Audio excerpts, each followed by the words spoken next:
Alrighty, good morning, gang.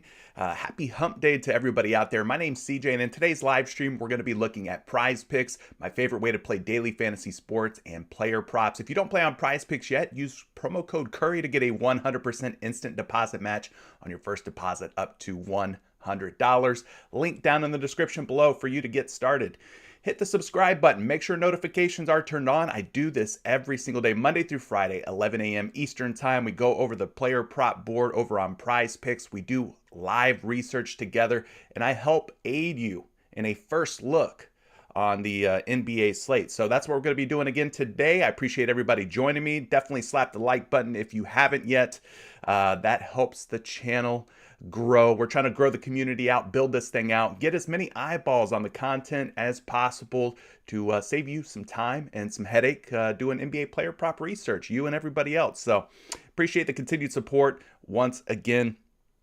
Listen, yesterday's tacos, it was a bad day to be a taco, a basketball taco. The soccer taco that I told you I had no idea about, that ended up being a very good taco. The NBA tacos, not so good. And then Kevin Durant took it a step further and tweeted something out there, trolling everybody who had him in their parlays, their entries.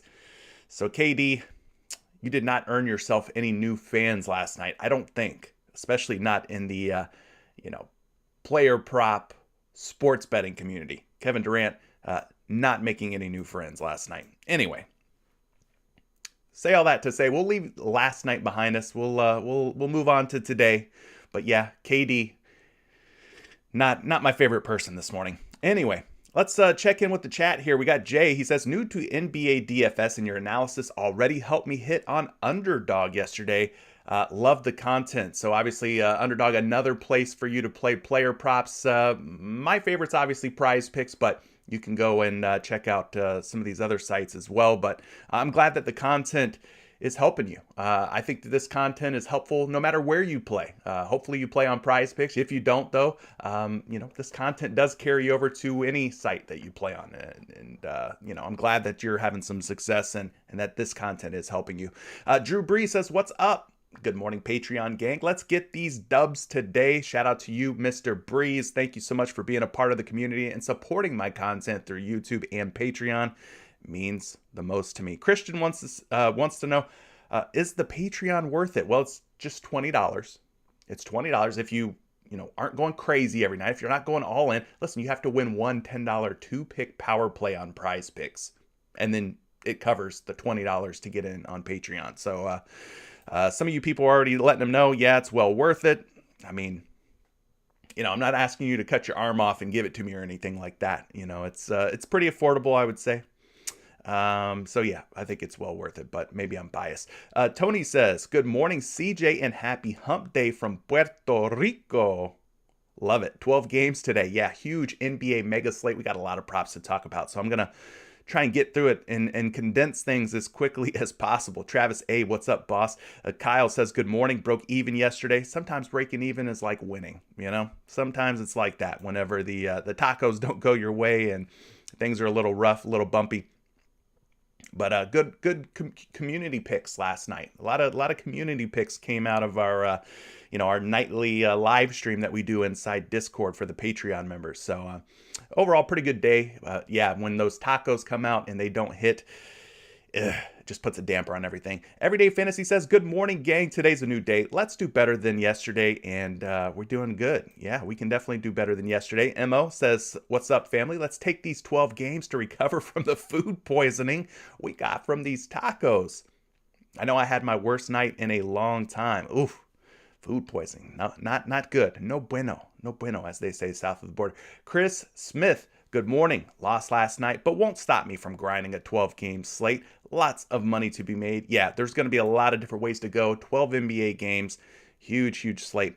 Taco Tuesday gave me food poisoning. King United, what's up to you? Hopefully we can get it right tonight. V says, good morning. Trill Fate hit a 10x last night, but I almost choked on the taco.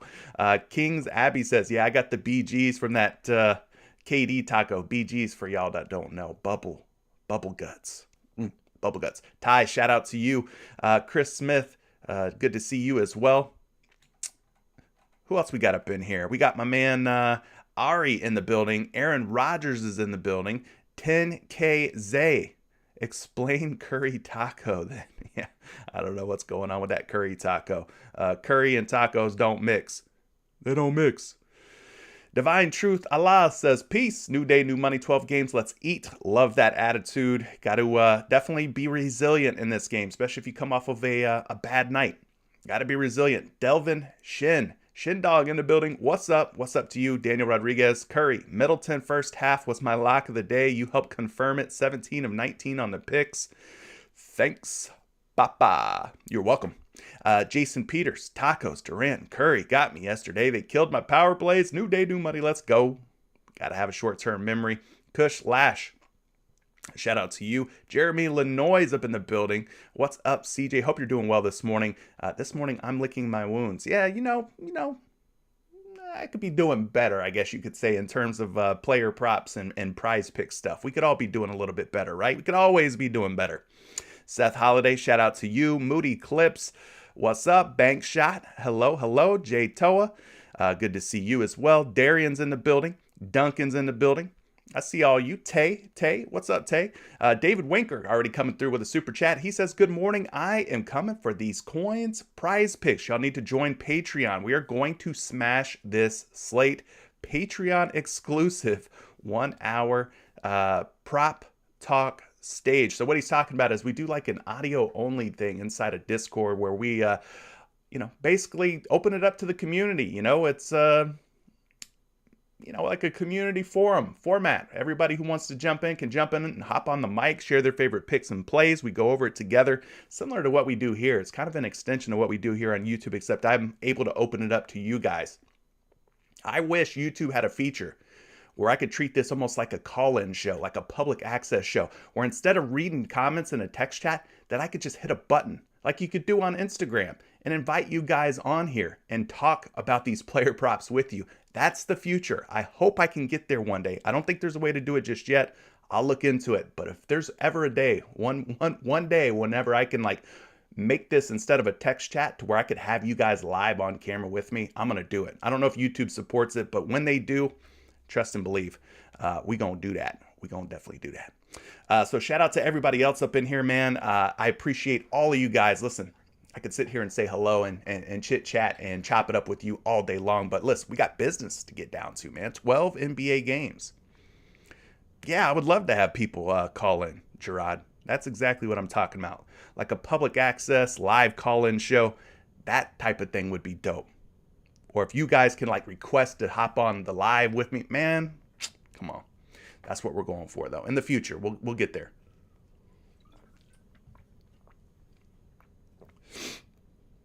Dope. All right, I'll look into that. But yeah, let's go ahead and get down to business here. Game information and starting lineups here on Number Fire. If you ever want to check this out, totally free for you to do. We got the Chicago Bulls at Detroit Pistons tipping off at 7 p.m. Eastern Time, 228 points with a 5-point spread. The Chicago Bulls 5-point favorites on the road, so pretty nice total in this game. Looks like it's going to stay close and competitive. We got Nick Vucevic, game time decision. He's going to be the biggest piece of injury news from either of these teams. Out for Detroit is Isaiah Beef Stew Stewart, so it looks like it'll be Kelly Olynyk potentially versus Nikola Vucevic in this one. So like the total from this game and the spread being just 5 points. Should be a fun one. 7 p.m. the Boston Celtics at the Charlotte Hornets, 225.5 points with a 7-point spread in favor of the road team, the Boston Celtics. Of course, Charlotte played last night against Brooklyn. Had their hands full with the Nets. The Nets just too good, especially Kyrie Irving. Had himself a great night against the Hornets. Nothing real impactful in terms of injury news. Nothing new anyways. Gordon Hayward continues to sit for Charlotte. So 225.5, 7-point spread on that one. 8 p.m. Atlanta Hawks at the Milwaukee Bucks. 240 points. 240 points between these two teams. 4.5-point spread. We got Pat Connaughton, Grayson Allen as game time decisions. Brook Lopez, George Hill already ruled out for this one. No injuries to report from the Atlanta Hawks side of things. Love the total. Love the spread. This is what I call high and tight. All right. 7:30 p.m. Phoenix Suns, Miami Heat, 219.5 points, 7.5 point spread. Phoenix played Orlando last night. They're on a back-to-back. Keep an eye on Devin Booker. He's listed as a game-time decision. He did not play last night. Cam Johnson, also a game-time decision. Chris Paul still out for the Phoenix Suns. Over on the Miami side, we've got Martin as a game-time decision. Otherwise, Miami's almost at full strength. Everybody but Morris. Morris has been out since Nikola Jokic shoved him in the back or gave him that bump, whatever you want to call it. Morris hasn't been right since then, since he got whiplash from Nikola Jokic.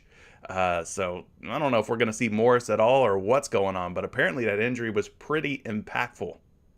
Pretty serious injury. Anyway, 219.5, not the highest total in the world, 7.5 point spread on that one. 8 p.m. Los Angeles Lakers at the Houston Rockets, 234 points.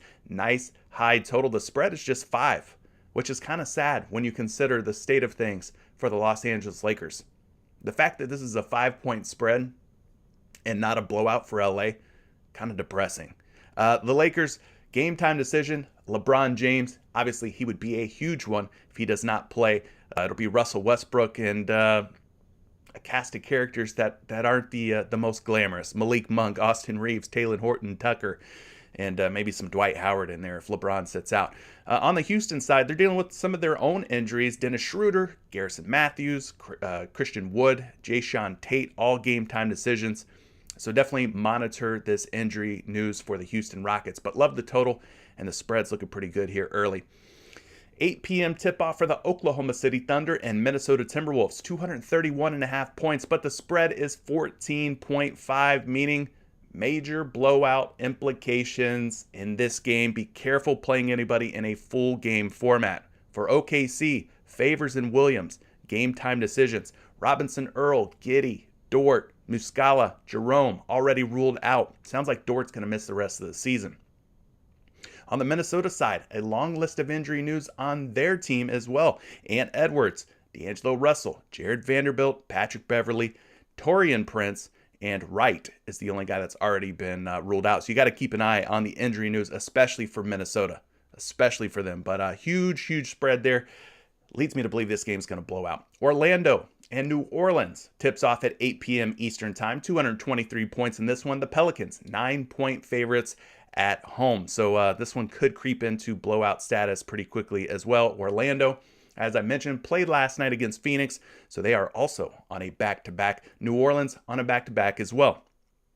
Jalen Suggs, game time decision. He did not play in the last game. He sat out for Orlando. In his spot was R.J. Hampton. R.J. Hampton ended up taking the backcourt alongside Cole Anthony. So keep an eye on Jalen Suggs.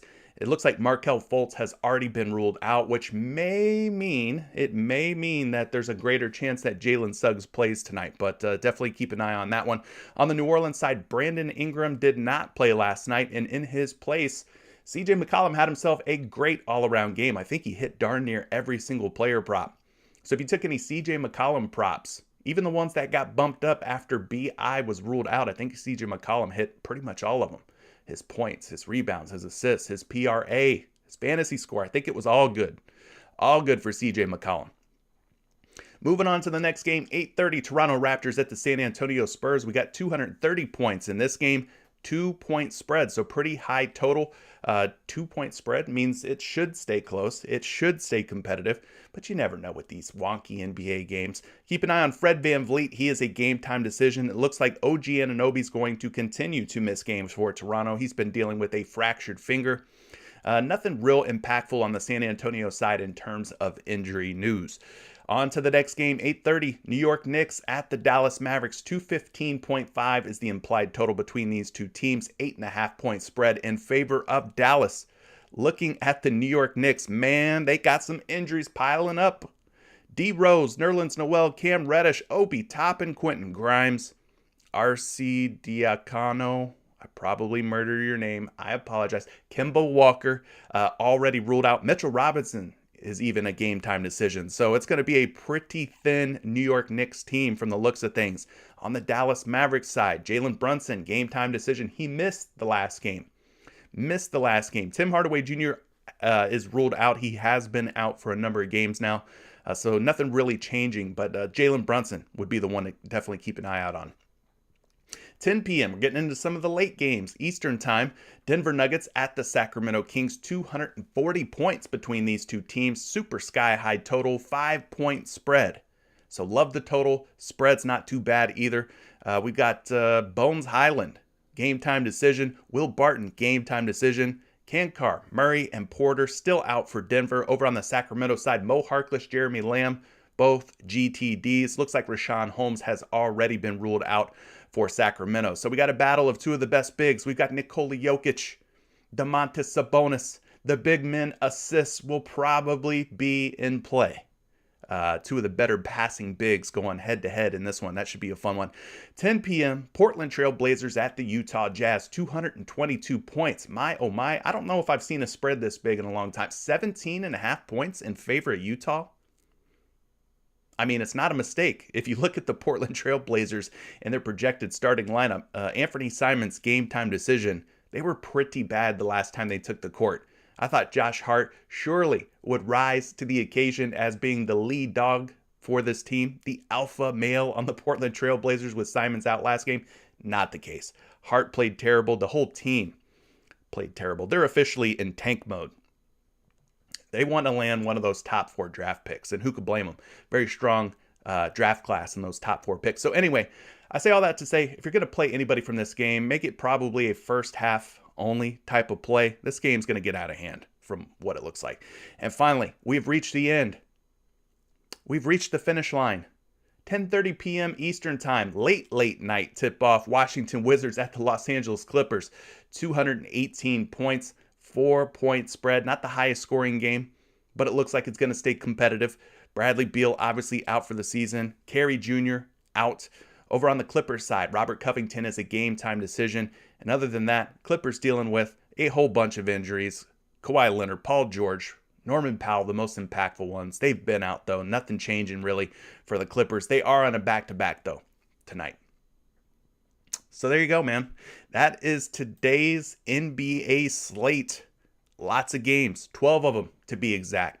Appreciate everybody who is just jumping in here. Shout out to you. If I did not get a chance to say hello, here it is now. Formally, hello. Thank you so much for being here. Calvin Ridley's joining us. Oh, man. I guess Calvin Ridley ain't got a lot to do. He's been suspended for a year from the Atlanta Falcons, so he's joining our live stream this morning. Appreciate you being here, Mr. Ridley. He says, what's up, Curry? Smash that like button and let's do a 5-pick for $1,500 today. Hey, calm down, Calvin. Listen, young man, you need to relax on the sports betting and stuff for a little while. Just take it easy, okay? I know you said you don't have a gambling problem, Ridley, but you need to chill, all right? Anyways, let's go ahead and start getting into some of these player props, gang. Now that we've addressed the elephant in the room, that is Calvin Ridley. I'm going to go ahead and refresh props.cash. I want to make sure that I've got the latest prop data pulled in here on props.cash. It's also a great time for me to tell you a little bit about it. You can get the season pass, the remainder of the season for the NBA for just $69.99 on props.cash. Or if you'd like to take it month by month and you've never signed up before, your first month, 25% off when you use promo code Curry. Links down in the description below for props.cash, for PrizePicks, for Discord, for Patreon, for all the things. You can find it all down in the description of today's video. So let's get signed in here to props.cash. Let's roll up our sleeves. If you'd like, you can go ahead, take some notes. That might be helpful for you as well to start building out your player prop pool. Guys you're going to be looking at tonight. So one way that I like to take the slate, like especially a 12-game slate, and kind of narrow it down and make it a more focused research initiative here, is by using this player prop trends page on props.cash. So we go ahead and we change it from full season to just the last 10 games. And of course, we're going to start things off like we always do, looking at points. And we're going to be looking for the highest hitters because the overs are more fun to play than the unders, right? So looking at that, now that we got everything dialed in, we got Tyler Herro, De'Aaron Fox at the top of the board here, both hitting at an 80% hit rate. I think I want to start things off with De'Aaron Fox because I got a feeling that guy is going to be a popular play today. De'Aaron Fox sitting at 24.5 points. I believe he was at 25.5 the last time he took the floor. Over the last 10 games, 80% hit rate. So that means he's gone over 24.5 points in 8 out of 10 games. So let's go ahead and pull Mr. De'Aaron Fox up here. We'll click in on his name on props.cash. You can see we've got a 10-game view, last 10 games, averaging 27.9 points. Let's call it 28 points. Things have gotten even sweeter in the last 5 games. You can see his averages jump up to 29.6, just a shade under 30 points. Just a shade under 30 points. He's gone over in 4 out of 5. 4 out of 5. 80% hit rate over the last 5. And then we could look at what he's done against Denver this season at 24.5 points. He's gone over in 2 out of 3 games. He did have a little bit of a downer. February 24th, just 20 points against Denver on that particular day. So anyway, going down here, taking a look at the matchup, Denver ranks 12th in points allowed, 22nd in field goal percentage allowed, 7th in three-pointers allowed, 5th in three-point field goal percentage allowed, 11th in free throws allowed, and 22nd in point guard defense. So things are looking pretty good here for De'Aaron Fox. He's been hitting at a high hit rate since the Tyrese Halliburton trade, since they've acquired Domantas Sabonis. Let's go look at the last 7 games and see how many points per game Denver's giving up to opposing point guards. We don't have to go down a whole ways down. I mean, right here they are at 26.1. So just quickly looking at it, that's about the 10th most points allowed to opposing point guards in the last 7 games. So looking pretty good. Heading on over here, we're going to get you a projection using the Action Projection Tools, part of the Fantasy Labs projection suite. We're going to type in De'Aaron Fox's name, and he's at 25.4 projected points, which is more than 24.5, obviously. And then we're seeing him at 24.5 points on 4 different sites, 4 different books. But the betting public taking the under on De'Aaron Fox, despite his recent success in the last 5 and last 10, despite his historical success against the Denver Nuggets this season, hitting in 2 out of 3, the public showing no faith in De'Aaron Fox. They think that he is going to go under 24.5. What do you think, chat? Thumbs up? Thumbs down? Thumbs up or thumbs down if you think that De'Aaron Fox is going to go over or under?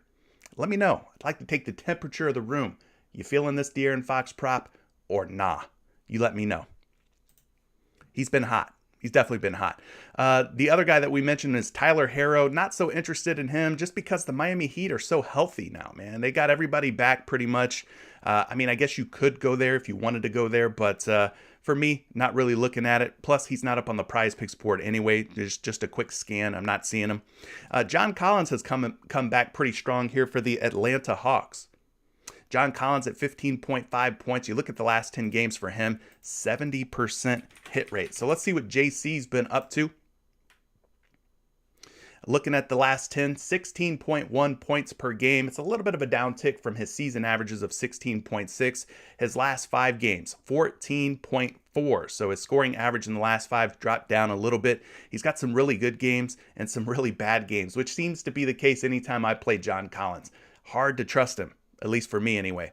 We look at what he's done against Milwaukee this season, though. He's actually had some really good success against the Bucks. 19 points on November 14th, 16 points on January 17th. So he's gone 2 for 2 against the Bucks. That's Bobby Portis, Giannis Antetokounmpo, and covering his points prop at just 15.5. Looking at this Bucks defense, not the most scary. Not the most scary in the world. They give up the 16th most points, 8th in field goal percentage allowed, 30th in three-pointers allowed, 15th in three-point field goal percentage allowed, 7th in total free throws, and 1st in power forward defense. So 1st in power forward defense, I guess, is a little concerning, but like I said, we've seen John Collins cover this against the Bucks already twice this season. So we're going to go to the power forward position. We're looking at the last 7 games. We're going to see how many points Milwaukee's been giving up to power forwards in that span, and it's about 20 to 21 points per game, which is like middle of the pack. More on the difficult side of middle of the pack, but at 20.6 points, he's at 15.5. I think there's some upside here. There's some room for him to get the job done. He needs 16. They're giving up about 20 to 21. So it's not the most impossible task in the world, right? Last but not least, giving you a little projection here. He is projected for about 15 points tonight, according to the Action Labs projection tools. At 15.5, we're seeing the betting public 4 different sites. 2 of the sites, the public's liking the over. 2 of the other sites, the public's liking the under. They're all over the place. They seem to be torn on John Collins, whether they should take the over or the under. So, he's going to be one that's going to probably be very debated, we'll say. We'll say he's a very heavily debated prop at 15.5. The juice is all over the place. The juice is loose. One guy who's been kind of going under the radar but has been hitting his points prop with a pretty high success rate is this dude, Royce O'Neal of the Utah Jazz. Royce O'Neal at 7.5 points, 70% hit rate. I know he's not the most sexy name on the board. He's probably not a name that a lot of people click on, but Royce O'Neal at 7.5 points, we got to talk about him because he's been getting the job done more often than not. We look at the season averages of 7.8, the last 10 games, 9.2, last 5 games, 9.2. So if he's going to stay around 9 to 10 points per game, there's a lot to like, right?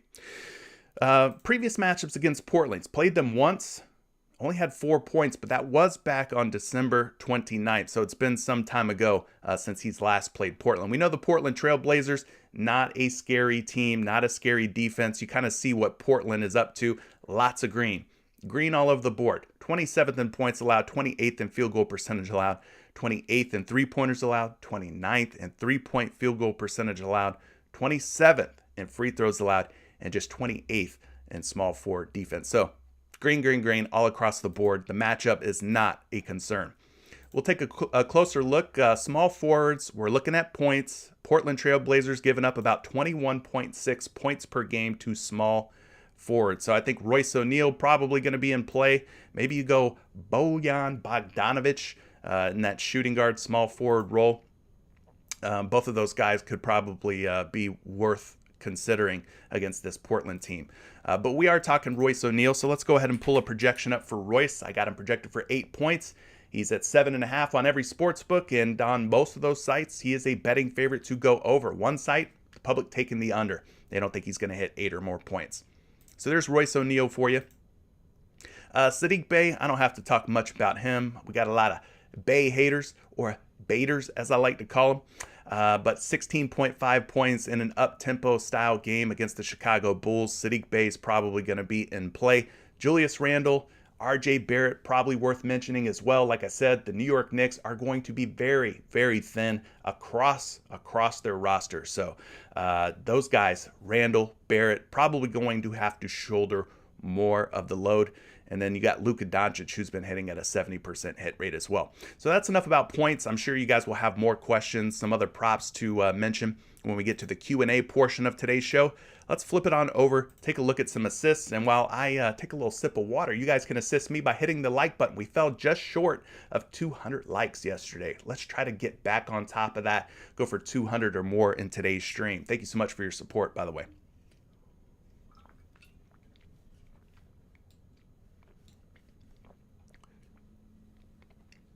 Some of you folks saying fade John Collins. Some saying fade Royce O'Neal.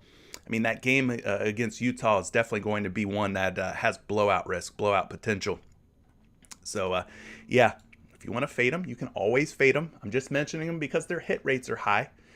Royce O'Neal, though, is in a very nice spot. Somebody's going to score points in that blowout for the Utah Jazz. It could be O'Neal, who has a pretty low prop. It could end up being Bogdanovic. Maybe it's Donovan Mitchell, Lots of different ways you could go there. Anyway, time to talk about some assists. We got Saddiq Bey up at 2.5 assists. I'm not seeing him up on the PrizePicks board, but if you could get him somewhere at 2.5 dimes, 70% hit rate for Saddiq Bey.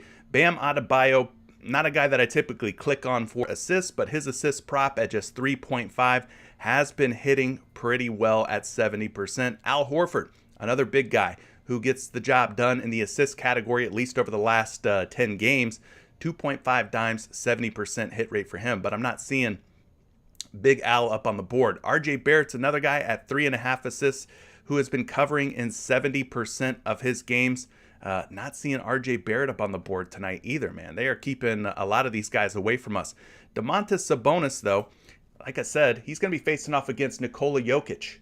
battle of two of the best passing big men, maybe the best two passing big men in all the league. Sabonis versus Jokic. Sabonis is at 5.5 assists facing off against Denver tonight. So let's talk about Sabo. Recently acquired by the Sacramento Kings in a trade, obviously, for Tyrese Halliburton. Sabonis, more often than not, since joining the Kings, been getting the job done at 5.5 assists. So you take a look at Sabonis here.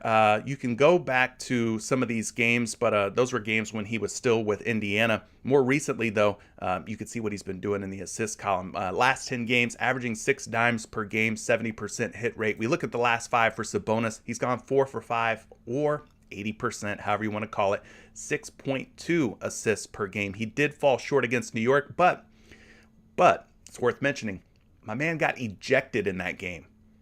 Now, if he stays in the game, maybe there's a chance, a possibility that he ends up finding that 6th assist. But he did end up getting ejected against the New York Knicks. Ended up still, 36.7 minutes played in that game. But the ejection could have definitely played a factor in him covering that prop. We look at previous matchups against the Denver Nuggets. He's faced them 3 times this season. More recently, February 26th, as a member of the Kings, he dropped 7 dimes against the Denver Nuggets. So it's a encouraging sign, I guess you could say, that he was able to get the job done against the Denver Nuggets just a couple of weeks ago when they played. Looking at the Denver defense, 16th in total assists allowed, giving up nearly 25 per game, and they rank just 22nd against opposing power forwards. Now, Sabonis typically is the center. He's the center for Sacramento. So let's go find the Denver Nuggets. Against centers, they're giving up 5.6 assists per game, the 3rd most. So I would say that the matchup is definitely right for Sabonis. It's a good one. They're giving up 5.6 assists per game. He needs 6. So definitely doable when you look at how many assists Denver's given up. So let's head on over here to get you a projection. I got Sabonis projected for 6 dimes. He needs 6 to get the job done, as we talked about before. He's at 5.5 on 3 different books, 3 different sites. Betting favorite on all 3. The public liking the over on Sabonis. Thumbs up if you're liking the over on Domantas Sabonis assists at 5.5, or thumbs down. You could also go thumbs down on this if you don't like Sabonis assists, or you're just going to fade it. Maybe you're going to take the under or fade it. For me, though, I don't think I'm going to take the under Domantas Sabonis assist. It's either going to be an overplay or a fade for me. The matchup just looks too good for me to play around and take the under on this one. Anyway, moving on here, looking at some other guys who have been hitting their assist props. There's a lot of big guys up on the board. Robert Williams, another one at 1.5 dimes for the Boston Celtics, covering his assist prop in 70% of the games. Then you got a lot of guys on here at 60%. I've seen a couple people say, I like De'Aaron Fox for 5.5 assists more than I like his points. Well, okay. Let's talk about that one then. De'Aaron Fox, Sacramento Kings, another Kings player. We got Sabonis. Now we're going to talk about Fox. Both guys we're discussing for potential overs on their assist props. Fox, over the last 10 games, 6 for 10. Not quite as high of a hit rate for his assists as it was for his points. His points were at 80%. His assists, 60%. Okay, so a little bit lower hit rate. Last 10 games, though, 6.5 dimes per game. Last 5, it's gone up to 7. You can look at the last 5 game view using props.cash. He's hit in 4 out of 5. Currently on a 3-game streak of hitting the over on his assist prop. Looking at what he's done against Denver, he's covered his assist prop in 1 out of 3 games. The most recent game against Denver, he had 10 assists against the Nuggets. So it's kind of shaping up for a good overall game here for De'Aaron Fox in this matchup from the looks of things. Denver's given up the 16th most assists like we talked about, and they rank just 22nd against point guards. So we're going to head on over, take a look at the point guard position, go to the assist column, and find these Denver Nuggets and see how many dimes they've been given up to the point guard position. 8.4. He needs 6. They're giving up about 8.5. So a pretty decent matchup. You can see where they rank kind of middle of the pack. Not one that we're overly concerned about. Looking at De'Aaron Fox here, I do have him projected for 6.2. So the projection models liking a De'Aaron Fox overplay on the 5.5 assists. And the public, they seem to be liking it as well. Minus 140, minus 135, and minus 130. They're throwing a lot of money down on the over for De'Aaron Fox at 5.5 assists. But listen, the public isn't always right. For example, we had Wendell Carter Jr. yesterday at 10.5 rebounds. The betting public was smashing the under on Wendell Carter Jr. at 10.5. My man ended up going over. He was at 10 rebounds on PrizePicks, covered against the Phoenix Suns in a great matchup. No problem. So, like I said, the betting public, not always right with where they're putting their money down. I use it as a reference point. I use projections as a reference point, but the projections, the betting public, not always right, guys. Not always right. So come up with your own conclusions and bet accordingly. There's a whole bunch of other guys that are hitting at a 60% hit rate. We could talk about them more at length if you have questions, but Smart, Conley, Young, Pirtle, Tatum, Keldon Johnson, and Jaylen Brown all on the board at 60%. Let's go ahead and switch it up, though. We're going to talk some rebounds and look at some of the higher hitting rebounders on today's NBA slate. Good morning to all. Shout out to you, Clumsy Pikachu, for joining. Moody Clip says, fade Sabonis. About It says, I'm taking both the assists with Sabonis and Fox. You think both of them are going to hit the over. Shout out to George. Good morning to you. Appreciate everybody for joining, man. Mac B says, the public will let you down. Yeah, sometimes when you see a lot of money coming in on a prop, that doesn't mean, just because they're putting their money on it, doesn't mean it's going to hit. That it's a lock, as we like to say. So, pardon the noise. We got somebody who's getting their lawn taken care of, like literally 20 feet outside of my window here. I can't do nothing about that, but what I can do is talk about these rebound props. Starting things off with another Sacramento King guy, Domantas Sabonis. I hear some people saying, we're not going to take Sabonis for points. We're not going to take him for assists. We're going to take him for rebounds. He's at 11.5 boards. He has covered his 11.5 rebounds in 70% of his games. Currently a betting favorite to go over as well, so the public is on that one.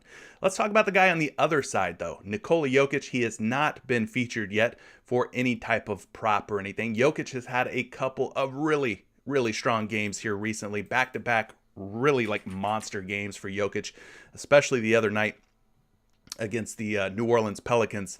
My man Joker went off. So let's look at Nikola Jokic's rebounds here. You can see what he's been up to in the last 10 games. 13.8 for the season, 14.6 in the last 10, so it's spiked up. And then in the last 5, it's at 14.2. So he's gone for 14 or more rebounds on average in both the 10 and 5 game windows. Now against Sacramento this season, not very good. Has not rebounded very well against Sacramento. He's gone under 13.5 rebounds in 3 games against Sacramento. Now 2 of these games were recent. He had 12 on 224. 10 on 226. So this might be a tricky prop. I feel like a lot of people, based on Jokic's recent success, will be quick to take the over, but it just hasn't been good for him historically this season against this Sacramento Kings squad. Going down here, looking at the matchup, Sacramento, 21st in rebounds allowed, so the matchup looks right. 19th in offensive and 23rd in defensive rebounds allowed, and they rank 25th against opposing centers. So everything looks pretty good here in terms of matchup. So why he hasn't gotten it done against Sacramento this season, I do not have an immediate answer for you. But anyway, looking at Sacramento versus centers in the last 7 games, we scroll down and see how many rebounds they've been giving up. About 14.4. He needs 14. So you're basically asking Nikola Jokic to grab every single rebound that the Sacramento Kings are giving up to centers on average in their last 7 games. That is a tall task, a tall ask, but if anybody can do it, it's this dude, right? He's one of the best bigs in the league. I don't have to tell you that. You already know what Jokic can do. Looking up a projection for Jokic, he's right on the money at 13.5 projected rebounds. He's at 13.5 on every sports book out there, and we're starting to see some action come in on the over on Jokic at 13.5. Now I think this is a fun one to ask the chat about. Are we going to go over on Nikola Jokic at 13.5 rebounds? Thumbs up if you're thinking the over is the way to go. Are we going to go under or fade? Thumbs down on Nikola Jokic at 13.5 boards. For me, it's probably going to be a fade, man. I don't feel comfortable taking any unders on guys like Nikola Jokic most nights. And we've seen his struggles against Sacramento, even in 2 very recent games just a week or 2 ago. So it's probably going to be a fade for me. I don't think I want to tempt fate and take the under on Jokic at 13.5 boards. Just in case he decides to erupt like the volcano that he is. Clint Capella rebounds. He's another one at 10.5 boards. He's been getting the job done, but John Collins has been kind of eating into some Clint Capella productivity over the last few games. It seems that way anyway. Clint Capella also has a Okongwu behind him, and that guy's been getting a lot of minutes too off the bench. So let's take a look at Clint Capella here. He's at 10 boards. I think we're going to find him at 10.5 boards on most sites. 10.5 rebounds, 70% hit rate. We're going to bump it down to 10 using the props.cash custom player prop tool. And even at 10 rebounds, the hit rate's still 70% in the last 10 games. Now, the last 5 haven't been so bad here for Capella. He's actually covered in 4 straight games. He fell short against Toronto with just 9 boards. So at 10 rebounds, I mean, he's shown an ability in the last 4 games to get the job done. 11, 11, 12, and 12. I think I like it at 10, being that there's an opportunity for him to push.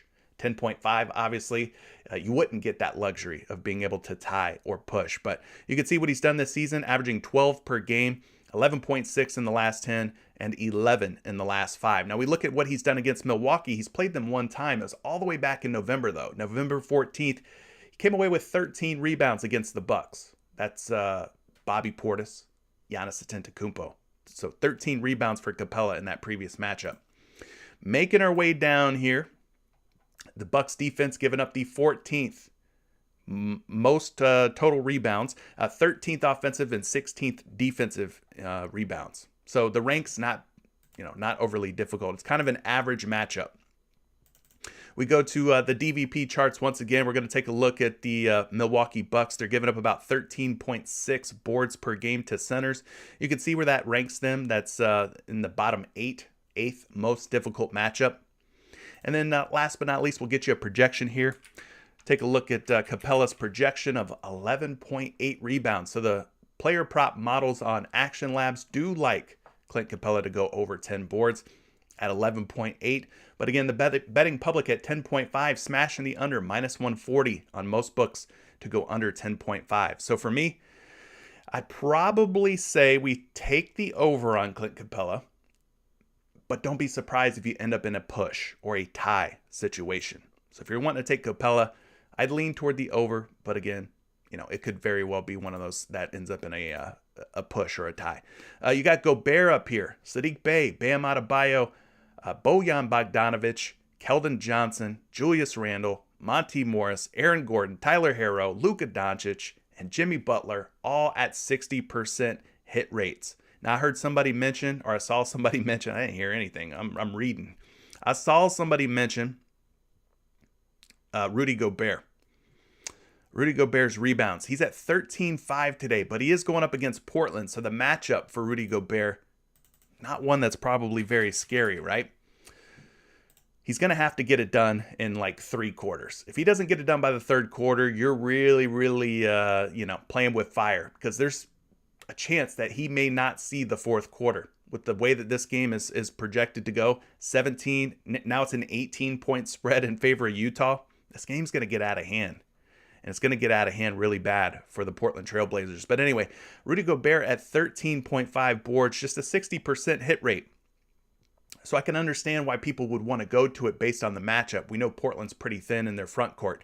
He is averaging 14.8 for the season, 13.9 in the last 10, and 14.4 in his last 5. Now, he's played Portland twice this season. He's gone over 13.5 with 16 on November 29th. He's gone over December 29th with 14 boards. Now, one thing that you could do with props.cash, you can take a look and see what his rebounds have been. We'll go season view, and then you could look at when the Utah Jazz have won by 10 plus points, which is exactly what's expected to happen tonight. They're expected to win by double digits. You could kind of take a look at the splits, what he's done when Utah is projected to win by 10 or more. He's actually covered 13.5 boards in 18 out of 24 games. 75% hit rate when Utah wins by 10 or more. So pretty impressive, man. Gobert's definitely been getting it done. You could also take this a step further. When Utah has won by 10 or more versus the Portland Trail Blazers, again, he's 2 for 2, 16 and 14. So maybe he's in a good spot, despite the blowout. Maybe he still has an opportunity to get things done. Looking at the matchup here, Portland 13th in rebounds allowed. That number is starting to go up recently, 44.3.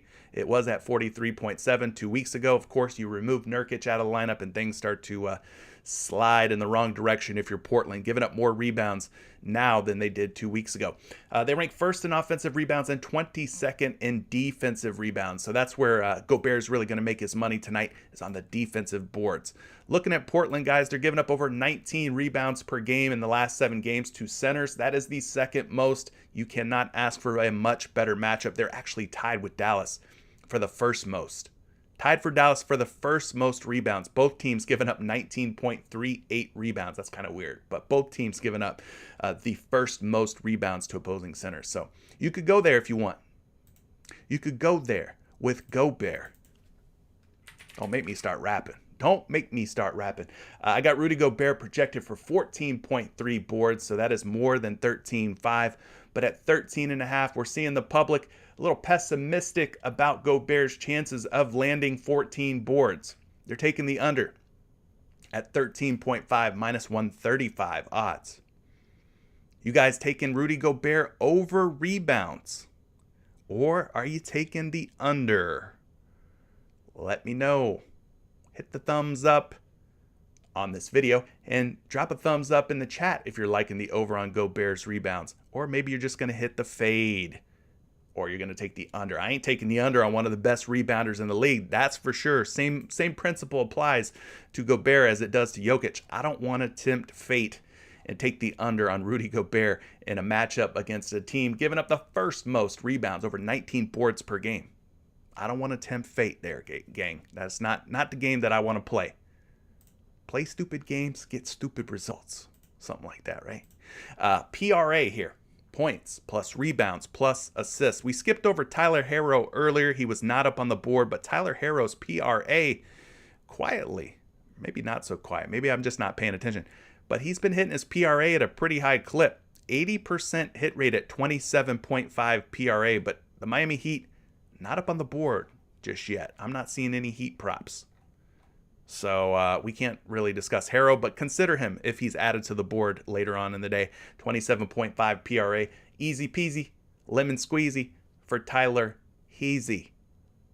Yeah, I told y'all, don't make me start rapping. Sadiq Bey, 25.5 PRA. He's at 24.5 on PrizePicks. 70% hit rate. But he is a betting favorite right now to go under.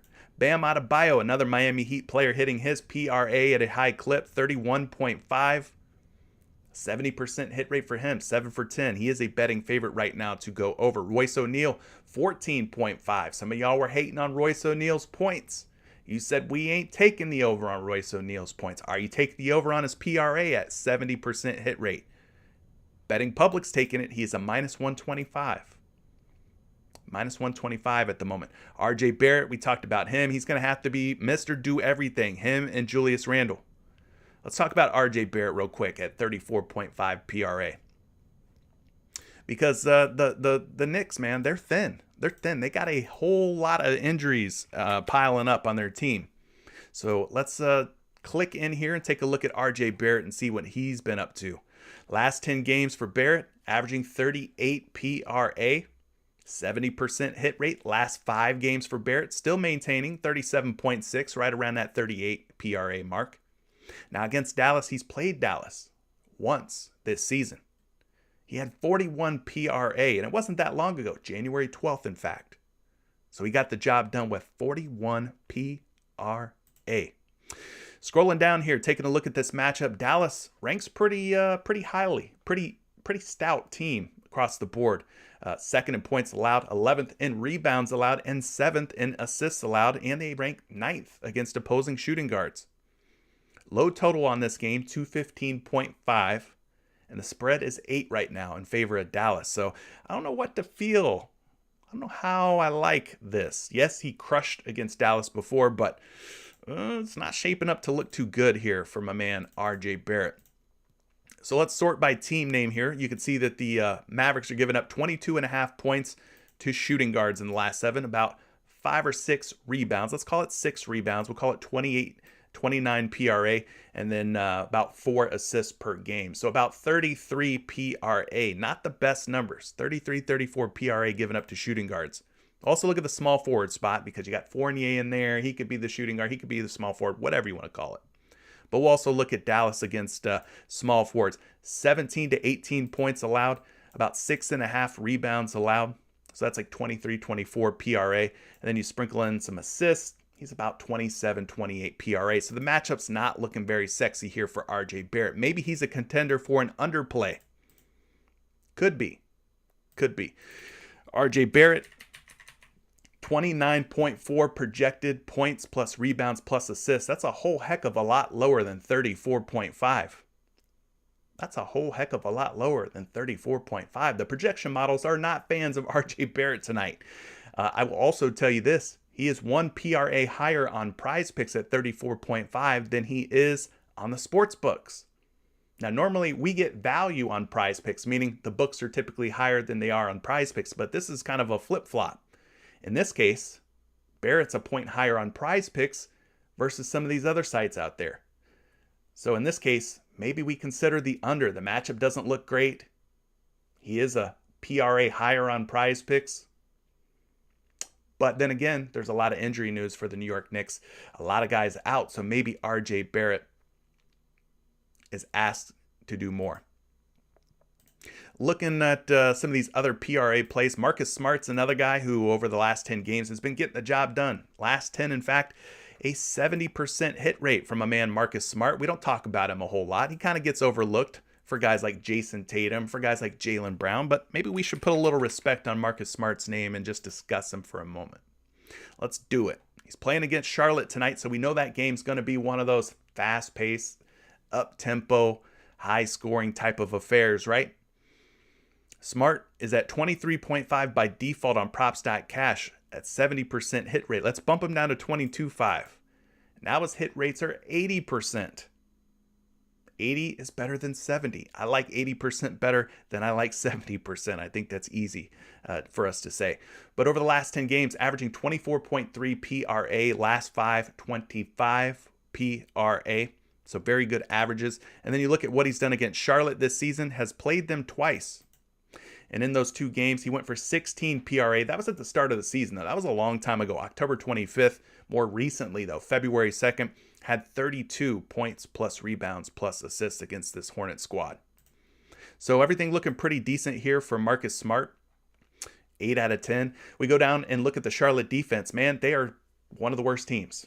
28th in total points allowed, 29th in total rebounds allowed, and 30th, dead last, or first most assists allowed per game to opposing teams. So a lot to like here about Marcus Smart. We're going to go take a look at the point guard position, find the Charlotte Hornets.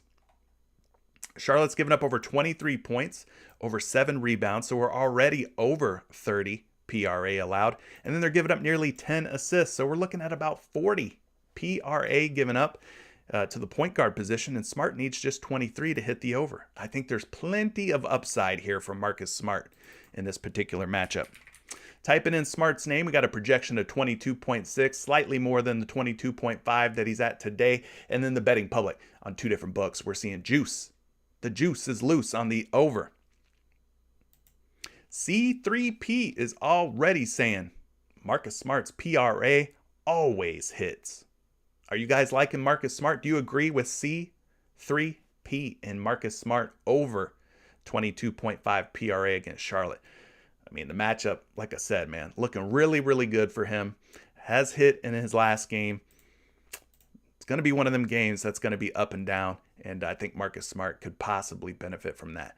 Now, as far as guys who are hitting at 60%, I could go through all these, but, time. We just ain't got the time for all that, but I'll rattle them off for you. Clint Capella, Rudy Gobert, Monty Morris, John Collins, DeJounte Murray, Cade Cunningham, De'Aaron Fox, and Jason Tatum, all at a 60% hit rate on their PRA. Moving along here, we're going to look at the 3-point makes. Appreciate everybody joining me. Looks like we got more and more people in here. Listen, we fell short of 200 likes yesterday. I want us to get back on the winning track. Smash that like button if you haven't yet. Let's get it back to 200 today. I need a strong showing from the live stream so that the replay gang doesn't have to do so much work. You guys that are watching live, you should be hitting this like button, man. We're dropping knowledge. We're dropping factoids on your head, okay? Factoids. So looking at some of these 3-point props, let's see who we got up on the board today. Jeremy Grant, low key, 70% hit rate in his last 10 games at covering 1.5 3-point makes. Jeremy Grant. Let's pull him up here using props.cash. And again, guys, if you're not using props.cash and you'd like to use it, first month of props.cash, if you've never signed up before, 1 month, 25% off. You get a discount on me down in the description below. Hit the link for props.cash to save a little bit of money on your first month. Anyways, looking here at the 3-point field goal makes for Jeremy Grant, last 10 games, he's averaging last 10 games, he's averaging 2.1. Last 5 games, he's averaging 2.4. And against the Bulls, averaging 1.5. Looking at this matchup here, previous matchups, I should say, he hit 3 against Chicago back on October 20th at the start of the season. Hasn't played Chicago since October, but he did go 1 for 2 against the Bulls this season. Had 1 game with 3, and then 1 game where he hit 0. Moving it down here, you could see that the Chicago Bulls defense ranked 8th in 3-pointers allowed, but they do rank 26th in 3-point field goal percentage allowed. So the threes that they are allowing to go up are going in at a pretty high clip, which is kind of encouraging here. You can take a look at how many threes Jeremy Grant attempts per game over the last 5 and 10 games. He's averaging about 5.4 attempts in the last 10, about 5.6, a slight uptick in the last 5. So Jeremy Grant getting a pretty healthy amount up. He needs to knock down 2 out of those 5 to 6 3-point attempts in order to hit the over for us tonight. We're going to go to the power forward spot, look at the DVP here. Find the Chicago Bulls against power forwards. They're giving up, just 1.2 3-point makes. That is the 3rd fewest to power forwards. Now, being that him and Saddiq Bey kind of interchangeable at the power forward, small forward spot, let's also look at small forwards here. Chicago, once again, defending the 3 ball really well against small forwards, giving up just 1.7 3-point makes in their last 7 games. So stingy against small forwards, stingy against power forwards when it comes to 3-point makes allowed. Last but not least, I'm going to get you a projection on Jeremy Grant. Looked like he was a pretty big betting favorite at 1.5 3-point makes. Let's take a look at it though. He's projected to make 1.8. The betting public, confident in Jeremy Grant hitting 2 tonight. They're taking the over, minus 135. So there you go, Jeremy Grant. 70% hit rate over the last 10 games. Who else is on the board that maybe we should consider? Looking through these, we don't have Luka Doncic up at the moment. We do not have Royce O'Neal, but his name continues to pop up for things like points, 3-point makes, etc. PRA, he was also up for PRA. Donovan Mitchell, not up on the board. We talked to Grant. Fournier's not up on the board. Kyle Lowry, also not up on the board for the Miami Heat. Saddiq Bey, the other guy opposite Jeremy Grant.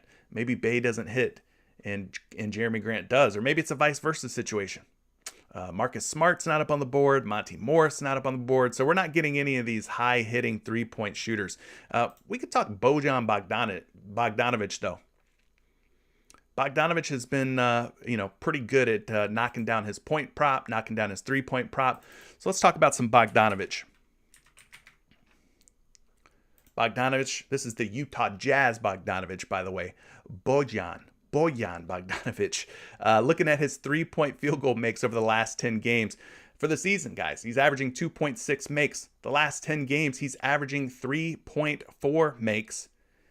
And over the last 5, 4.2. Now that 4.2, a lot of it is what he did against Oklahoma City. He had 11 threes made against the Thunder in that game. So looking at the last 5, you can kind of get a better view of it here.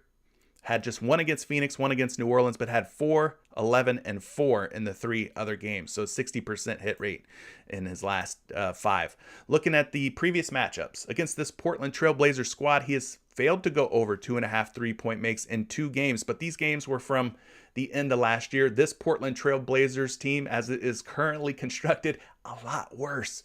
They're a lot worse. Between you and me, it's no secret, but I'm going to make it a secret. This Portland Trailblazers team's a lot worse than they used to be back in November, December.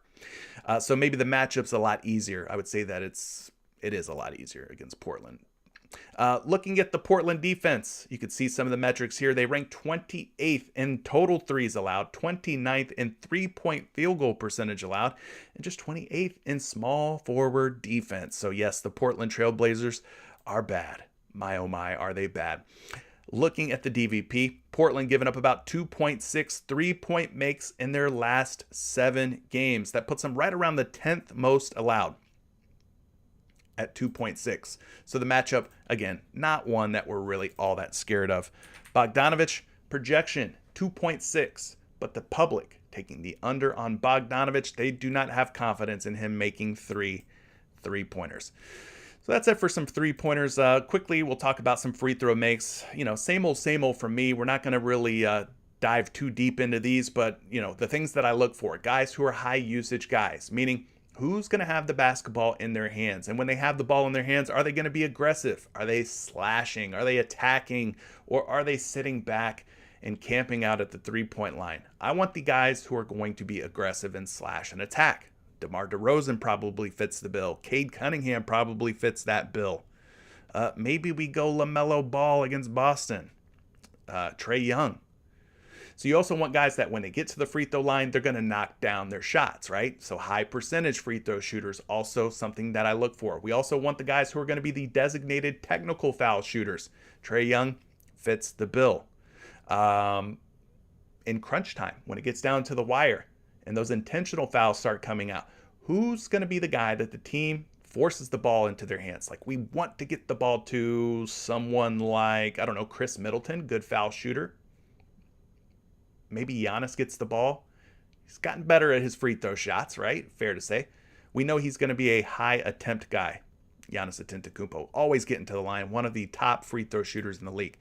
All right, so blocks and steals, we could take a look at those using props.cash, blocks plus steals, or as it is affectionately known as, stocks, steals plus blocks. You just combine the 2 words and you get stocks. We've talked about Jeremy Grant before. He's got a really high hit rate, typically 70% at 1.5 steals plus blocks. He is a big betting favorite from the looks of things to go over. They like him to go over. So maybe you don't want to take Jeremy Grant for 3-point makes. Maybe you want to take him for his steals and blocks potential. Let's click into it and look at it real quick. Over the last 10 games, 7 for 10. For the season, he's averaging 2 steals plus blocks. Last 10, he's averaging 1.8. Last 5, 1.6. So things are starting to slide down a little bit on Jeremy Grant. But the good news is against Chicago, 2 games played against them, he's covered in both. He had 2 steals and blocks against Chicago on 10-20.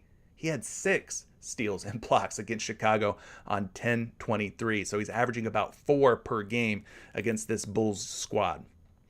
And then we can take a look at the projections for Grant.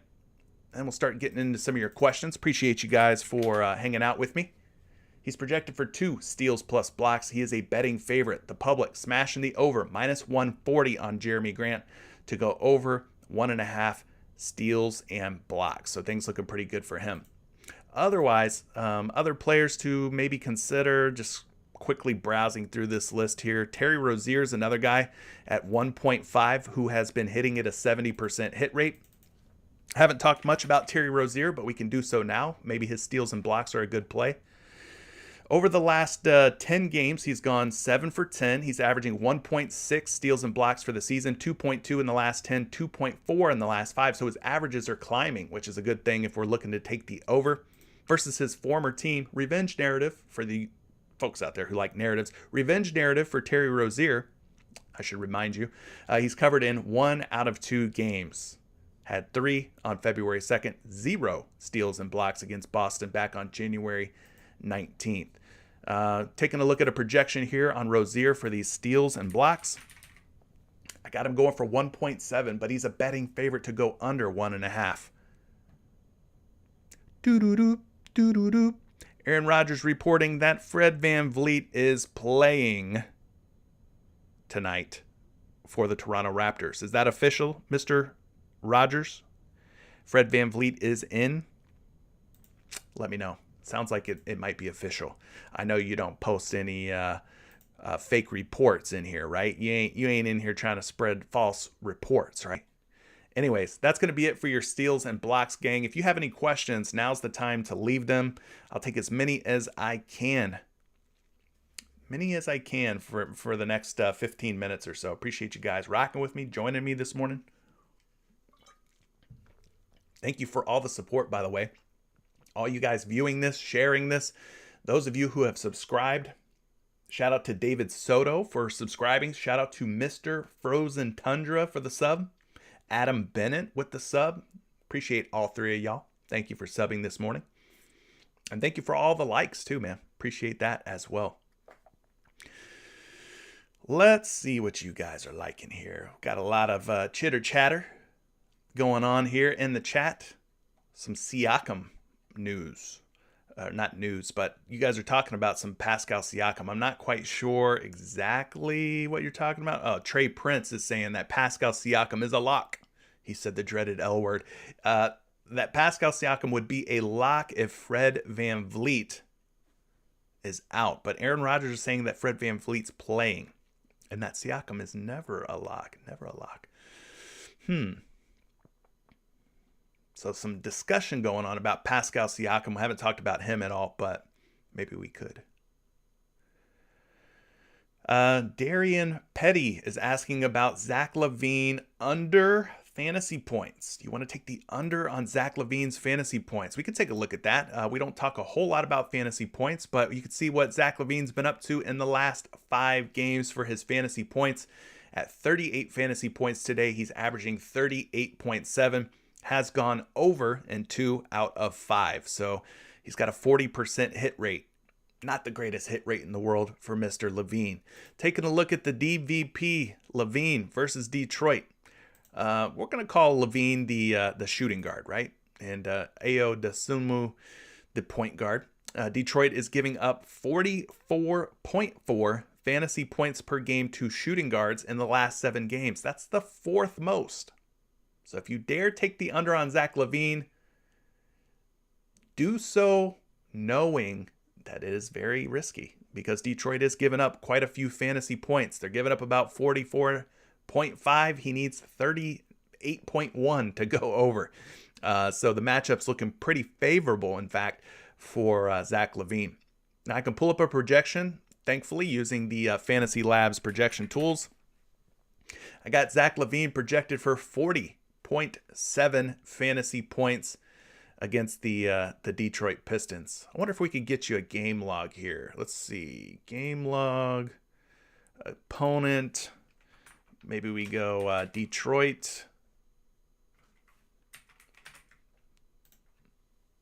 Has not played the Pistons from the looks of things recently. Let me go back a little further here. We'll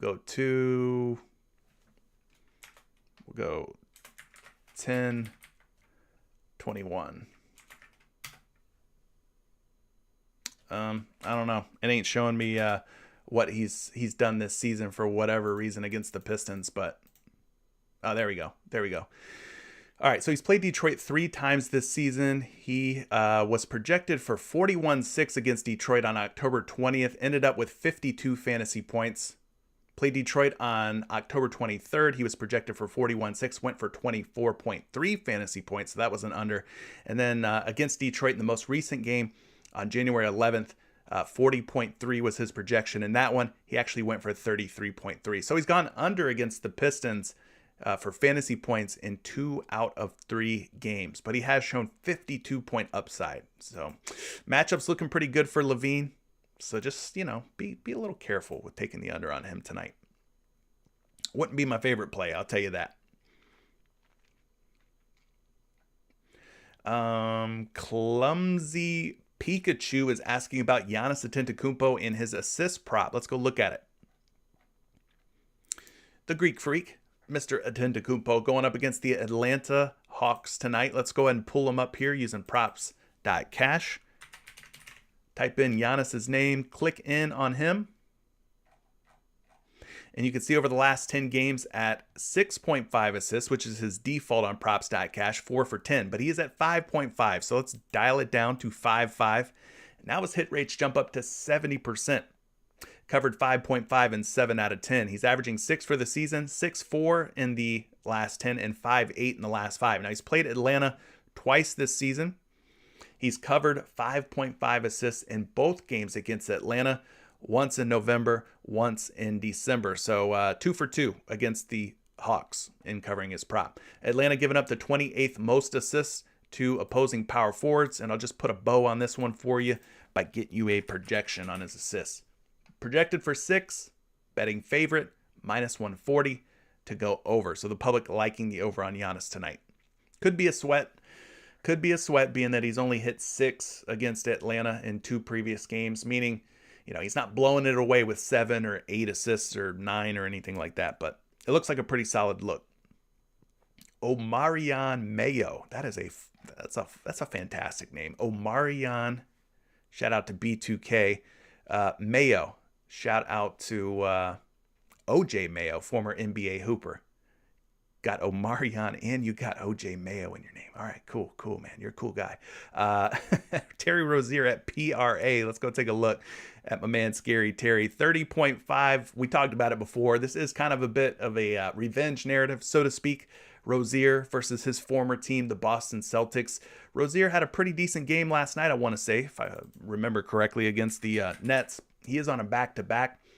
Let's see what Rozier's up to for his PRA over on props.cash.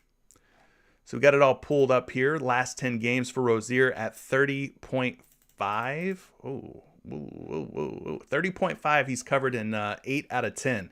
An 80% hit rate on his points plus rebounds plus assists. His averages have just been off the charts. 37.3 in the last 10.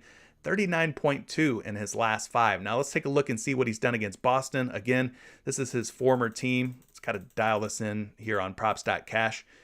30.5. He's covered 2 out of 2 games against the Boston Celtics. So high hit rates in the last 10, 100% hit rates in the last 2 meetings against Boston. Things are looking kind of nice here. On paper, the matchup doesn't look so great, but showing or seeing that he is covered in 2 out of 2 against Boston, I ain't really worried about the matchup a whole lot.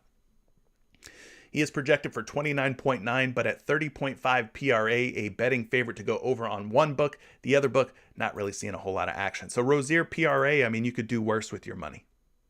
Aaron Rodgers says, I don't post fake reports. No, sir. Well, I appreciate you dropping that Fred VanVleet being in news. Yeah, Jimmy Butler is questionable. That's why they're keeping the Miami Heat off the board right now. There's a lot of pending news, guys. A lot of pending news. Juju Splash says it's been a minute, but hey, CJ, what's up, Juju? Thanks for being here, man. Appreciate that. Let's see what else you guys are liking here. Scrolling through your comments, trying to get to as many of these as possible with the time allotted. We got about 10, 15 more minutes. David Soto says, good show, bro. Well, listen, I try to do the work so that you guys don't have to, all right? We try to uncover those potentially good plays doing the research together. Man, you guys are leaving a lot of interesting picks here. Cole Perkins says, go under on Siakam every single day. Interesting. Hey, we got another Mayo in here, man. It's Mayo Heyo. Another fellow Mayo bro. That just sounds freaking weird to say. Luka Doncic rebounds is your question. We haven't talked a whole lot about Luka. Game's going to be kind of low scoring, going up against the New York Knicks. Luka's at 9 rebounds, meaning he's either been bumped up from 8.5 or bumped down from 9.5. So let's go take a look at Luka real quick in his rebound prop. How can we go without talking Luka Doncic? We have to fix our mistakes right now. So Luka is in fact at 9 rebounds over on PrizePicks. He is at 9.5 according to the sports books and props.cash. Let's bump him down to 9 and see what happens. His hit rate's at 9, 67%, meaning he has hit 9 or more boards in 6 out of his last 9 games. Not the worst hit rates in the world. You can see his rebound average, 9.3 for the season, 10.8 for the last 10, 10.4 for the last 5, and he has played New York once already this year. Pulled in 11 boards versus the Knicks back on January 12th. Knicks defense giving up 12th most rebounds, second most offensive, and 19th most defensive rebounds. We go to the point guard position. We'll go find the Knicks here. They're giving up about 7 boards per game to opposing point guards. That is the 6th most. Also like looking at the shooting guard spot because with guys like him and Jalen Brunson, Spencer Dinwiddie, kind of all combo guards, interchangeable type of dudes in that backcourt. So I like to look at the shooting guard spot as well. We go down, we find the New York Knicks, and they're giving up about 6.2 rebounds to shooting guards. So not a scary matchup for Luka Doncic and his rebound prop. Speaking of Luka, let's go ahead and pull up a projection for you. I got him projected for 9.8 boards, but indeed he is at 9.5 on the sportsbook, but he is being bet under at pretty strong odds, minus 140, minus 135, minus 125, which is why PrizePicks pushed him up to, or put him up at 9 and 9 rebounds. So there you go, Mr. Mayo. Heyo, hopefully that helps you out a little bit. Stonky Kong, one of our Patreon members, shout out to you, Stonky Kong. He says he's got 2 questions. 2 questions. He's asking about Kuzma for points. He's asking about Terry Rozier for points. We're not going to talk about Rozier. I think we talked about him enough. He seems to perform really well against his former team in the Boston Celtics. But we have not discussed any Kyle Kuzma. Now, Kuzma could be tricky because Kristaps Porzingis is now in the building for the Washington Wizards, right? So we got to go look at Kyle Kuzma. How will the emergence, the arrival of Kristaps impact Kyle Kuzma? Is Porzingis playing or not? I don't think we had any Porzingis news. Let's refresh the Number Fire matchups page. I can tell you this, they're playing the Clippers, and Porzingis just, for whatever reason, has not performed well against the Clippers. Yeah, I think Porzingis is playing. I don't have any reason to believe he is not playing, but I'm not seeing him up on the PrizePicks board either, so that's weird, right? No Porzingis. Okay, so Kyle Kuzma at 20.5 boards. Let's go take a look at how he's done. One thing that you could do is use StatMuse for something like this. You could go Kyle Kuzma points with Kristaps Porzingis logs. Played 1 game so far with Porzingis. In that game, he played 36 minutes, had 23 points, 5 rebounds, 8 assists, 1 steal, 2 blocks. Man, my man had a hell of a game against the Indiana Pacers, despite Kristaps Porzingis being on the team. Very good all-around game for Kuzma in the 1 game that he's played with Porzingis this year. But it was against the Pacers, so, Pacers front court, nobody's really afraid of them. Looking at the matchup tonight, though, he's going up against the Clippers. We've talked about the Clippers plenty in the past. Their defense just not very good. I'm going to assume that Kuzma would be the power forward and that Kristaps Porzingis would kind of be the stretch 5, so to speak. So let's go find the Los Angeles Clippers and see how many points they've been giving up to opposing power forwards. Giving up about 21 to 22 points, which puts them like right in the middle. Smack dab in the middle of the pack, meaning it's not a very scary matchup. Kind of an average matchup, to say the least. Pulling up a projection for points on Kuzma. I got him projected for just 17 points. The action projection tool, not a big fan of Kyle Kuzma's points. Not for the over anyway. And then it looks like the public is following suit with their money. They're putting their money down on the under at 20.5 points for Kyle Kuzma. So it's not looking too encouraging. I don't know if you wanted to go over or under. You didn't really say which way you were leaning on Kyle Kuzma, but it looks like to me things look like an under play. They expect Kuzma to do well. Jonathan Bishop, Jay Crowder killed me yesterday, man. Listen, you guys are going to go and look at some of these hit rates and see guys who have like gotten the job done in 5, 6, 7, 8, 9 games in a row. Those things do eventually come down. It's gonna, what goes up must come down type of thing. They can't keep hitting their props forever. It's just a matter of time before they fail you. And Jay Crowder was that dude last night. Drew Holiday points. V's asking about some Drew Holiday. We have not talked any Drew Holiday at all today. Drew Holiday taking on the Atlanta Hawks. He's at 18.5 points.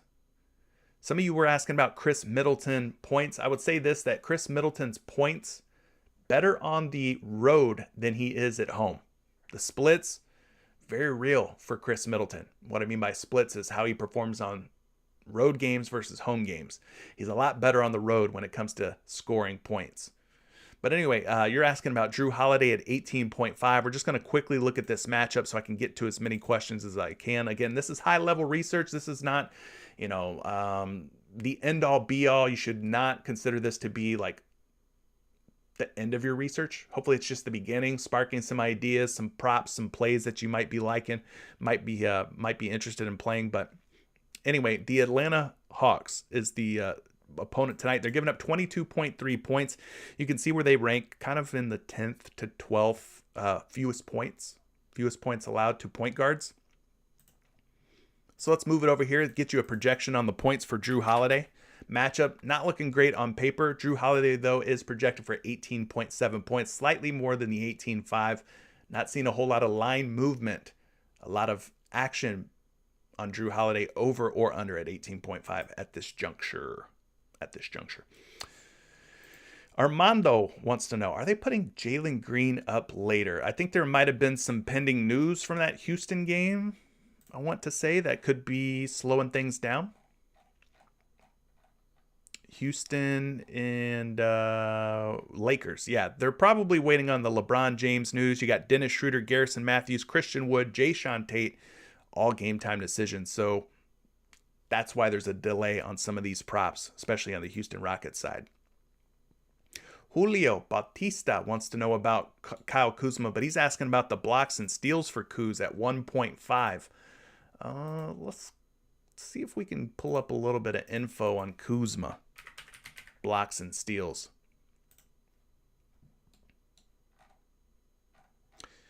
So last 10 games for Kuzma at 1.5 stocks, steals and blocks and steals, however you want to phrase it. 6 for 10, 60% hit rate. His average is pretty healthy. 1.6 in the season, 1.8 in the last 10, 2.6 in the last 5. So he's really picked it up over the last 5 games. You can see how he's performed against the Clippers in one previous matchup. From January 25th, he had himself 2 steals and blocks. Getting you a projection on this one. Again, if you're finding any value, any help, or anything from this live stream, all the likes in the world go a long way to just growing the channel out. Appreciate all the support. Kyle Kuzma, though, projected for 1.7 blocks and steals. He is a betting favorite, slight betting favorite. Public taking the under, though. They don't have faith in him covering 1.5. Flavius Ardeline. Flavius Ardeline. What are your thoughts on Rozier? Well, my thoughts on Rozier is that, again, he typically plays pretty well against his former team, the Boston Celtics. So I think he's in a pretty good spot. Bank shot for real. Bank shot FR. Monty Morris points without Barton. Could be a thing. Is Barton for real ruled out, though? Earlier, he was a game time decision. That's why I'm asking. Monty Morris. Let's see how you can use props.cash to answer that question, by the way. Monty Morris, you're liking his points without Will Barton? Good look at those. Come on, baby. Work with me, not against me. We'll go games without, and then we'll remove Will Barton. And you can see how Monty Morris has scored at 13.5 in games without Will Barton this season. It's a 57% hit rate. It's not the greatest hit rates in the world or anything like that, but he is playing against Sacramento. So the Sacramento's defense not very good. 29th in points allowed, 29th in shooting guard defense. So yeah, maybe he's worth a shot if you wanted to take a shot on Monty Morris if Will Barton is truly ruled out. But as I mentioned earlier, I think he was just a game time decision at the moment. Monty Morris, though, his projection is at 12 points right now. That could change if this news comes out. And then at 13.5 points, we're seeing him as over on 2 sites and an under. So the public is all over the place with Monty Morris. A lot of differing opinions on what Monty Morris will do today. Good speed. You're asking about Julius Randle and his assists. Where is he at? Where's this guy, Julius Randle? He's been one of the more frustrating players, but given the situation with the Knicks, man, all the injuries, all of the issues that they're dealing with, I think Randle is just going to have to do more for this Knicks squad to stay competitive. They're facing off against the Dallas Mavericks. Mavericks are giving about 3.5 dimes to opposing power forwards in the last 7. You can see that kind of puts them right in the middle of the league. Right in the middle. We'll also look at the center spot because if Mitchell Robinson's out, maybe Randle and the Knicks, they end up going more small ball. And if they do, Mavericks giving up 4.7 assists to centers, more assists to centers than to power forwards from the looks of things. So we'll get you a projection on these assists for Randle. At this moment, he is projected for 5.2 dimes. He's a betting favorite on every sports book out there. They're liking the over as high as minus 135 against Dallas.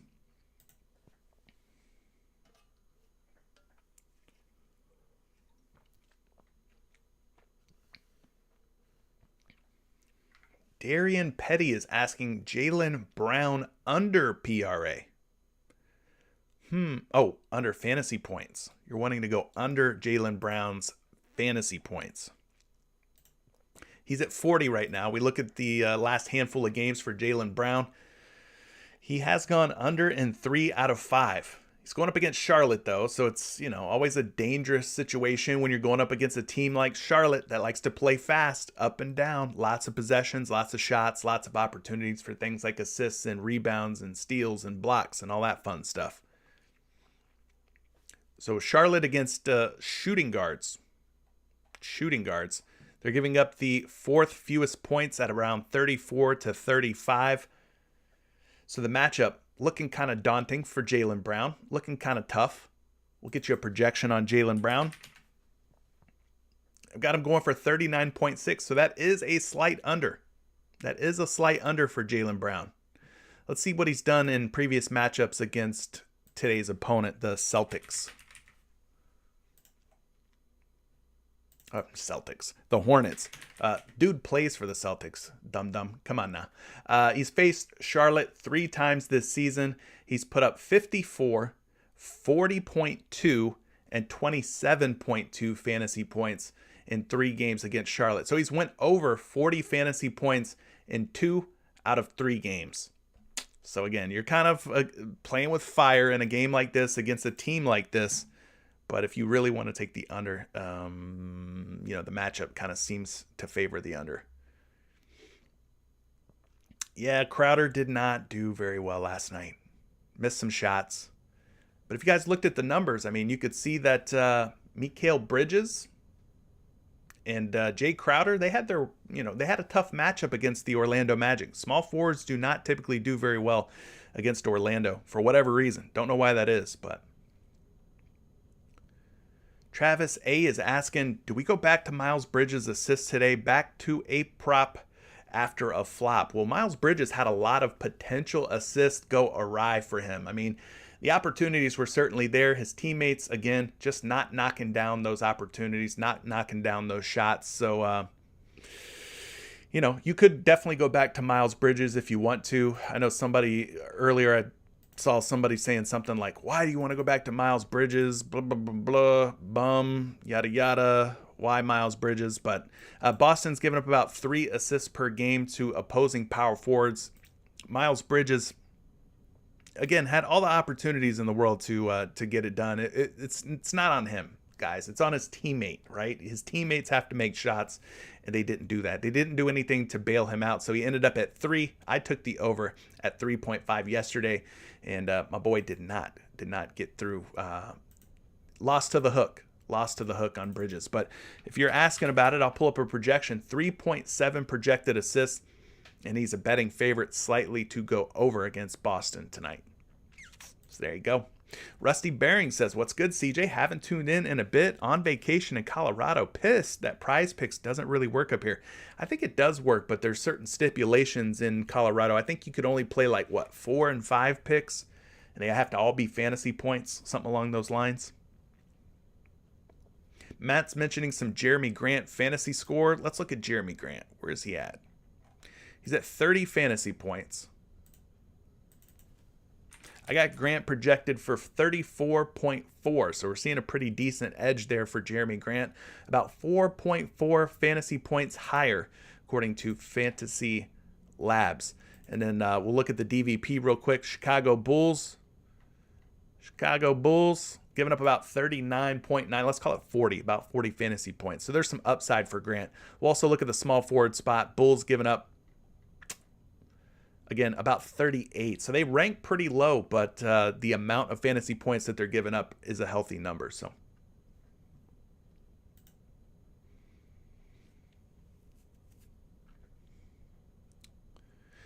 Jonathan Bishop says, I'm never betting KD again. Watch KD come out in the next game and just drop 50 just to be like, nah, nah, nah, nah, right? He'll probably do that just to troll us even more. He's such a troll. That dude's a troll.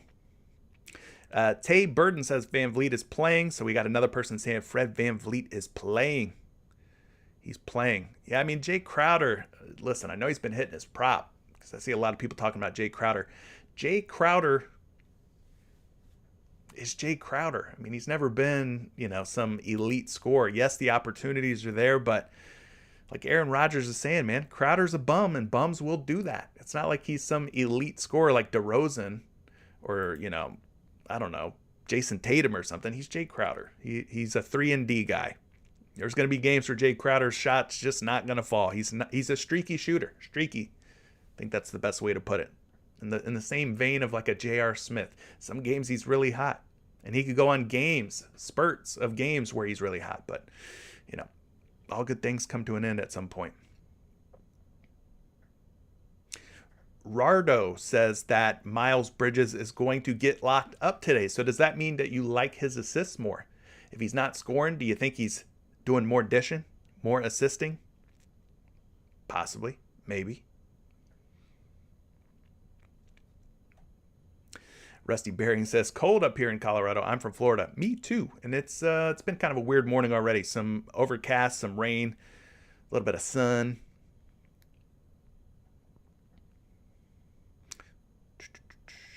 We do have a super chat. Thank you for the super chat. And thank you to Team Pitbull and for Muhammad Abdullahi. I probably hurt your name, man. I'm sorry if I messed your name up. And shout out to Marcus Allen for subscribing to the channel. For Aaron Rodgers and the chat, Jimmy Green wants to look at Wendell Carter Jr.'s PRA. Points plus rebounds plus assists. Listen, you don't have to ask me twice because, right here. You know the team. You know the team, gang. You know the team. The Orlando Magic. I'm a Magic fan. So, yeah, I'm more than willing to talk some Wendell Carter Jr. for you guys. Thank you, Jimmy Green, for the super chat, man. Sometimes I just get flooded with props and questions and stuff that you guys are leaving in the chat.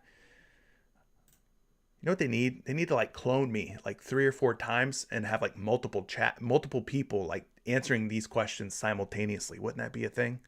That'd be amazing. Wendell Carter Jr., 24.5 PRA by default for whatever reason. On Props.cash, he is at 27.5. For the season, he has covered this in 45% of his games at 27.5, but we're bumping him down to 24.5, which seems very low. At 24.5, 67% hit rate for the season. He is at a 90% hit rate in his last 10 games. Gotta love that. 9 straight games where he's covered 24.5 PRA. And he's averaging 27.5 for the season, 32.2 in his last 10, 33.2 in his last 5. And against the New Orleans Pelicans, at 24.5, he has gone over in one previous matchup with 32 PRA. So things looking pretty good here for Wendell Carter Jr. Pelicans defense, 14th in points allowed, 3rd in rebounds allowed, 10th in assists allowed, and 9th in center defense. So not the easiest matchup on paper. We'll go look at the center spot. We'll go find New Orleans. Let's just sort it by team name. They're giving up 24 points to centers, over 17 rebounds. So that's 41 PRA, and then 4.5 assists. So like 44, 45 PRA given up to centers in their last 7 games. And then New Orleans to power forwards, because, you know, him and Mo Bamba, tricky situation, right? They're giving up about 22 points, about 8 rebounds, and about 2 assists. So that's like 32 PRA. So there's still great upside, whether you call Wendell Carter Jr. a power forward or you call him a center. So things looking pretty decent here so far for Wendell Carter Jr. I love this kid, by the way. My favorite player on the Magic right now. He is at 27.5 PRA on DK Sportsbook, 29.2. Let's refresh. I haven't refreshed in a while. Let's see if this changes at all. That 24.5, though, looking way too low, way too low. No, he's still at 24.5. He is at 27.5 on DraftKings Sportsbook. He is projected for 29.2. You guys better go get this. 3 PRA difference between DraftKings and between PrizePicks. Shout out to Jimmy Green for bringing this prop to our attention. Don't know why there's such a big gap there. But yeah. 3 PRA difference. I imagine that will change real soon. So if you want it, you like it, go get it. Go get it now. EB Productions. Check out Jeremy Grant for first half points. Chris Smith says Booker is in tonight. Clears COVID protocol. That is breaking news. Devin Booker, according to Chris Smith here. Thank you, by the way, guys, for the stickers. I think those are stickers and not super chats. But anyway, thank you for those. Devin Booker apparently is in tonight as he has cleared COVID protocol. Love it. So let's talk about EB Productions. He's asking about Jeremy Grant on his first half points. A lot of Jeremy Grant talk today. But yeah, Grant at 8.5 first half points is covered in 4 out of 5 and 80% hit rate. Let's use StatMuse and dig a little deeper on this one. We go Jeremy Grant, first half points, logs. So we're looking for games that he's hit 9 or more first half points. So he's done so in 1, 2, 3, 4 out of his last 5, like we talked about. Now, when we go back to games 6 through 10, 1, 2, 3, 4, 5, he's only covered in 1 out of that group of 5. So really, he's gone over 1, 2, 3, 4, 5 out of his last 10. Not the greatest hit rates. 50%, in fact. Let's take it a step further. Jeremy Grant first half points logs versus Bulls, which is today's opponent. Now, against the Bulls, things get a lot better. He has covered 8.5 first half points as a member of the Detroit Pistons in 4 straight games versus the Chicago Bulls. He had 9 in their previous meeting, 13. So he's 2 for 2 this season in covering 8.5 points. And then going back to last season, 2 games there, 14 and 18 respectively. So yeah, 4 straight games as a member of the Pistons in covering his 8.5 first half point prop against the Chicago Bulls. So probably put that one on your radar as well. That one's looking pretty nice.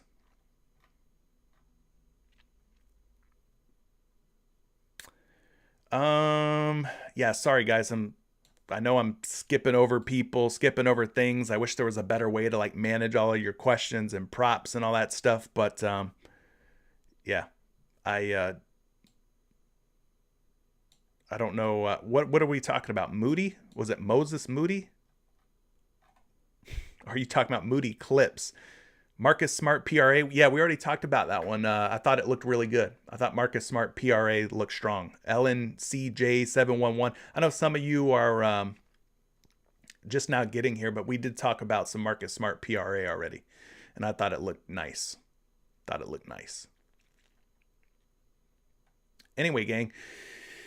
Yeah, not going to get to everybody, but I appreciate it, man. We're an hour, 45 minutes in. I'm going to wrap this thing up, put a bow on it, get up out of here. If you're in Patreon, if you're in Discord, we will be in there talking player props for the rest of the day, for the rest of the afternoon, and into the evening. We got 12 NBA games.